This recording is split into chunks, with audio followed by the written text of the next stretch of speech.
Alors, s'implanter en Israël, une super idée. Mais attention, la toute première décision est cruciale. Est-ce qu'on monte une succursale ou bien une filiale? C'est vraiment le dilemme de base, et on va décortiquer ça ensemble. Et ce n'est pas juste un papier à signer. Non, non. Ce choix va avoir des répercussions énormes sur tout le reste. C'est bien plus qu'une simple formalité administrative, c'est un vrai virage stratégique dès le départ. Parce que ça touche à 3 points absolument clés. D'abord, la responsabilité légale. Qui paye les pots cassés en cas de problème? Ensuite, les impôts, bien sûr. Comment les bénéfices sont taxés? Et enfin, tout simplement, la paperasse au jour le jour. Est-ce que ça va être simple ou un casse-tête? Ok, alors pour s'y retrouver, voilà le plan de match. D'abord, on définit c'est quoi l'un et c'est quoi l'autre. Ensuite, on les met face à face sur le ring, la protection juridique, les impôts et l'administratif.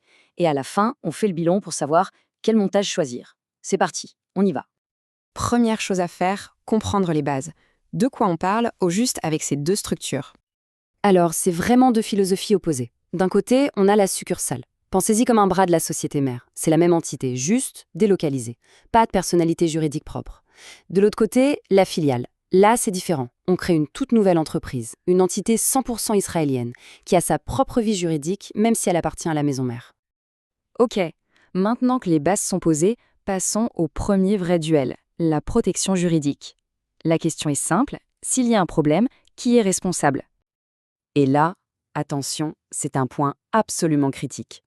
Avec la succursale, il n'y a aucune barrière. Zéro. Si la succursale a des dettes en Israël, c'est la société mère qui est responsable sur tous ses biens. C'est un risque énorme. La filiale, elle, crée ce qu'on appelle un voile social. C'est comme un bouclier. La responsabilité de la maison mère s'arrête à ce qu'elle a investi dans la filiale. Point final. C'est une protection fondamentale. Et ce bouclier, il est vraiment solide en Israël. Ce qu'il faut savoir, c'est que les tribunaux israéliens, ils ne rigolent pas avec ça. Ils ne percent presque jamais ce voile juridique pour aller chercher la maison mère. Il faudrait vraiment un cas exceptionnel.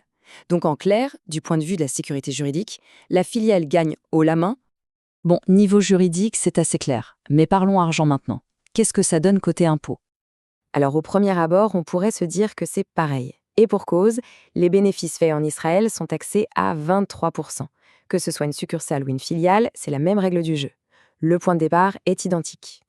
Mais, et c'est un grand mais, la vraie différence, elle arrive au moment de faire remonter l'argent à la maison mère. Avec une succursale, c'est juste un transfert d'argent dans la même entreprise. Donc, pas de taxes supplémentaires en Israël. Zéro.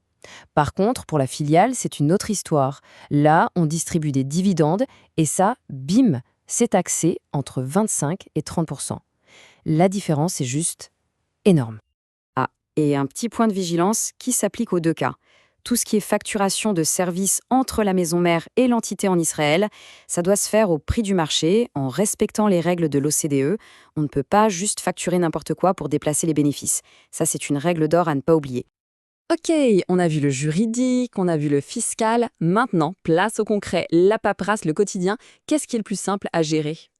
Sur le papier, les étapes se ressemblent. On s'enregistre, on nomme un représentant, on ouvre un compte en banque, on s'inscrit aux impôts, bref, la routine.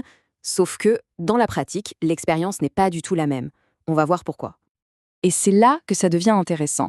On pourrait penser que l'extension, la succursale, c'est plus simple. Eh bien, pas du tout. C'est même l'inverse. Créer une filiale, c'est en fait assez rapide et simple. Par contre, enregistrer une succursale, c'est plus long, plus lourd, et surtout, le vrai point noir, c'est l'ouverture du compte en banque. C'est souvent un parcours du combattant. Pourquoi? Parce que les banques, l'administration, tout le monde en Israël préfère dialoguer avec une vraie société israélienne. Bon, on a regardé tous les angles, il est temps de rassembler tout ça et de tirer une conclusion. Alors, au final, on choisit quoi? Voilà le bilan, noir sur blanc. D'un côté, la succursale. Son gros plus, c'est l'avantage fiscal pour rapatrier les bénéfices. C'est indéniable. Mais le prix à payer est énorme. Une responsabilité totale de la maison mère. C'est donc une option à réserver pour des activités à très faible risque, genre un bureau de liaison. De l'autre côté, la filiale. Elle, son point fort, c'est la sécurité juridique et la simplicité administrative. L'inconvénient, c'est cette taxe sur les dividendes. C'est donc le choix le plus sûr, le plus logique, pour de vraies opérations commerciales où on veut protéger ses arrières. Au fond, la question n'est pas juste administrative ou fiscale. C'est une question d'identité. Quelle sera la nature de la présence en Israël? une simple extension de la maison mère, optimisée fiscalement mais très exposée au risque, ou alors une nouvelle entité, bien ancrée localement, autonome et protégée, quitte à avoir une fiscalité différente sur les dividendes. Tout dépend finalement de la stratégie et du niveau de risque que l'on est prêt à prendre.